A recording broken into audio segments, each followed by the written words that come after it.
독재자의 기원은 독재관, 로마어로 딕타토르입니다. 나중에 영어로 딕테이터, 즉 독재자가 된 것입니다. 딕테이터, 즉 독재자 하면 우리는 우선 히틀러, 무솔리니를 떠올립니다. 이들은 무소불위의 권력을 행사했고 히틀러는 그 권력으로 유태인 학살을 주도했습니다. 그래서 우리에게 독재자 이퀄 악인으로 각인되어 있습니다. 하지만 로마에서 독재관은 그런 의미가 아니었습니다. 공화 정식의 로마는 공화주의의 기초에 국가를 운영했습니다. 왕이 없는 정치체제인 공화국은 시민들의 토의를 통해 의사를 결정했기 때문에 위기 상황에서 대처 능력이 떨어졌습니다. 이런 로마가 위기 상황에 사용하던 독특한 제도가 바로 독재관입니다.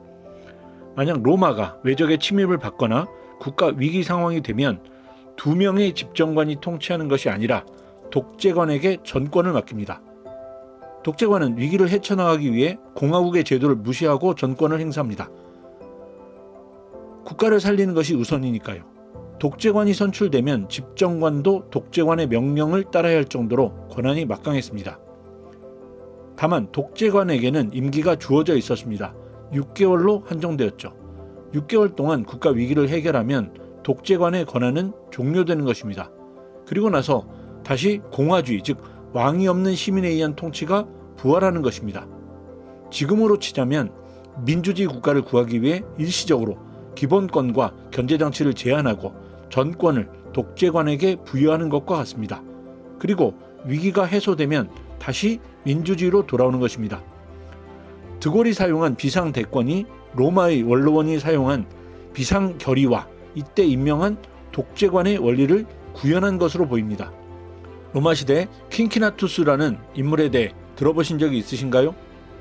BC 458년 로마가 이민족의 침입을 받아 위기 상황이 되었습니다.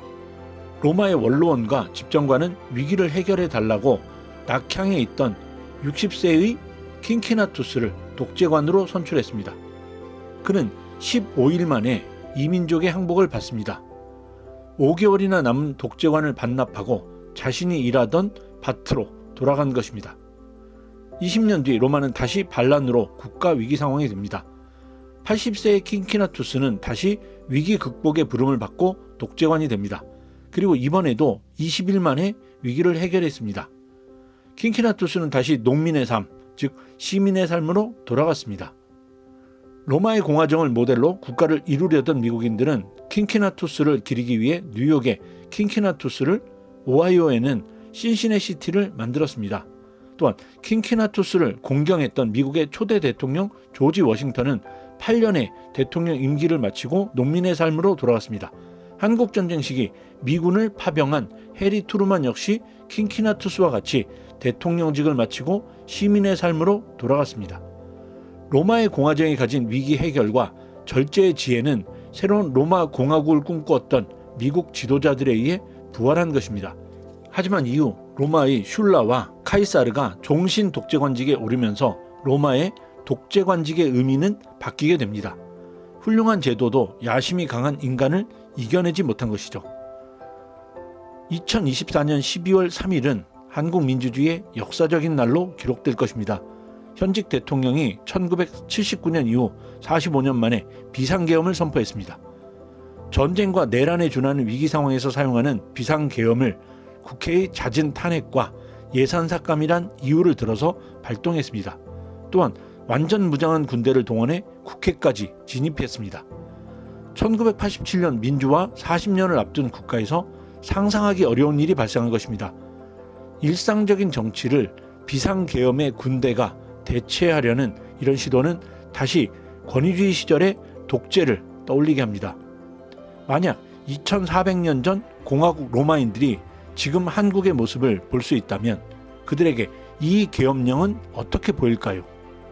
국가 위기를 구하고 다시 농민의 삶으로 돌아갔던 퀸키나투스에게 이 상황은 어떻게 해석될까요? 시민들이 운영하는 공화국에서 독재관은 일상적인 제도에도 불구하고 위기 관리를 위한 제도가 얼마나 중요한지 보여줍니다. 하지만 퀸키나투스와 같은 절제력 있는 인물을 만나야 합니다. 독재관도 카이사르를 만나 영구 독재가 되면서 그 의미가 사라졌습니다. 한국도 전쟁과 내란과 같은 국가 위기 상황을 위해 만든 위기관리 체계로 비상계엄이 있습니다.